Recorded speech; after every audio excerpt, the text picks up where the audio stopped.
Hello, my name is Xonevant, and apparently Warner Brothers knew that Batman Arkham Knight on the PC was full of issues prior to launch. But does that really surprise anybody? Let's talk about it right here on episode 62.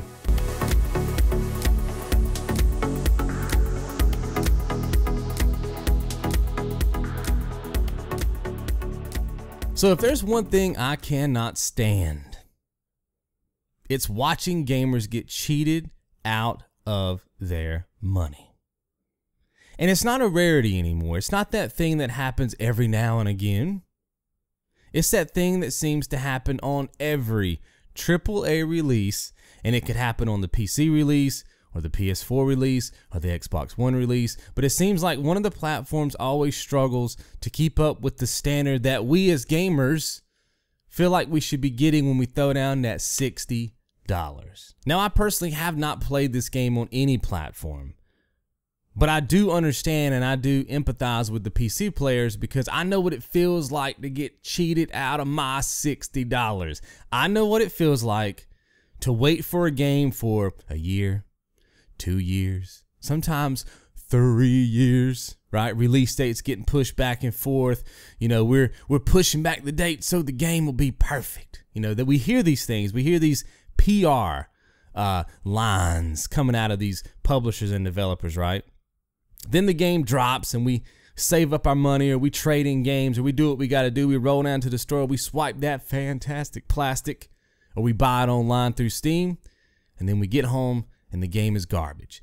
And it's obvious to us as gamers that this game that we just purchased did not go through the qualifying steps, the qualifying standards to make this game a worthwhile purchase on day one.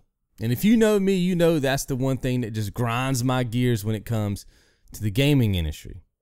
So now I get into the meat of this commentary. Okay, I have two things that I'm concerned with right now when it comes to this article, these articles I should say, gaming industry and then us as gamers, okay?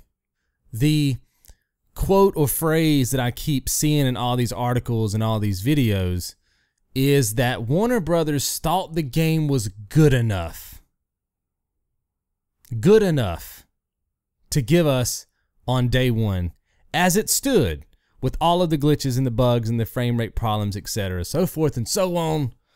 They thought it was good enough. So raise your hand right now if you're cool with spending $60 on a AAA title that you've waited years for. It's one of the most highly anticipated games of 2015, and you're cool with getting it home and it being good enough. This is what the industry thinks they can get away with, people. Now, I think it's great that Steam took it off their digital storefront. I think it's great that they are allowing people to get refunds. And I encourage you, if you purchase this game, don't wait for the patch, get the refund. You gotta hit them in that pocket. You can always rebuy the game later when it's fixed. But you show them that you're not gonna be happy with something that's just freaking good enough. When you spend money on something, as a consumer, you don't want somebody on the other end to say, yeah, we thought it was good enough. When you go out and you spend $20,000 or $30,000 on a brand new car, do you really want the guy who's trying to sell you the car to look over at you after you've purchased it? You've already driven it off the lot. You go 5 miles down the road and there's issues, and you come back and you talk to the guy who sold you the car, and he's like, yeah, well, we thought the car was good enough to sell you. So now I kind of have to address us, gamers. This includes me, okay? Because I've had my fair share of games that I've purchased. They didn't work correctly when I got home, and I was mad at the developers and the publishers, which is perfectly fine. But if you've been following this gaming industry for the last 8-9 years, this is normal, folks. This is normal. So this is not our first time at the dance, if you get my point. This gaming industry has trained us to purchase games that are quote unquote good enough, have us beta test them for free, and we have become so accustomed to that is the norm now. So we can't be surprised. We can't be surprised anymore when games don't turn out to be exactly what we want them to be on the very first day that we buy them. And I'm reading all these articles and I'm seeing that word surprise in the titles, or, you know, Warner Brothers knew. And it's like, yeah, they knew. They all know.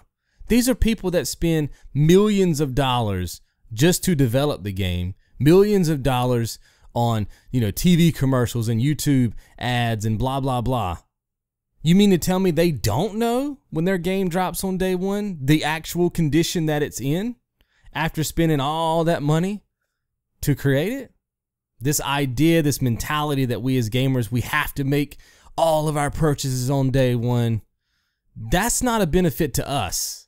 It's a benefit to the industry that we make purchases on day one, right? But it doesn't really benefit us to make a purchase on day one. In fact, when you buy a game on day one, the odds are tremendously stacked against you that your experience will be as perfect as you think it's going to be in your brain. It's like going to Vegas with $300 and thinking that you're going to walk away with $1 million. The odds say that you're probably going to end up going in the hole more than $300. You see what I'm saying? It's odds. And every time you make that day one purchase, you are gambling. You are gambling with an industry that has maybe not came out and said it, even though some of these articles are saying that Warner Brothers has claimed that they thought it was good enough. But it has a track record of giving you games that are good enough. And that's what you're making your purchase on. And we have to be cautious of that. And that's our responsibility as a consumer. I remember I bought Max Payne 3. I was loving that game. And then I ran into a game-breaking glitch 3 times when I was trying to make my run on the hardest difficulty of the game, the timed, run of the game. And it was something that I just couldn't get past. But I also bought that game on day one. And I knew there was a big chance that game would not function the way that I wanted it to, or the way that it should, because the gaming industry has this mindset that they can just give us games that are just good enough. I don't want good enough games. I want the best. And if they can't offer me the best, then I shouldn't feel obligated to give them my money on the first day. And you shouldn't either. I hope you guys have enjoyed this video. Let me know what you think about it in the comments below. I'll see you guys right back here tomorrow.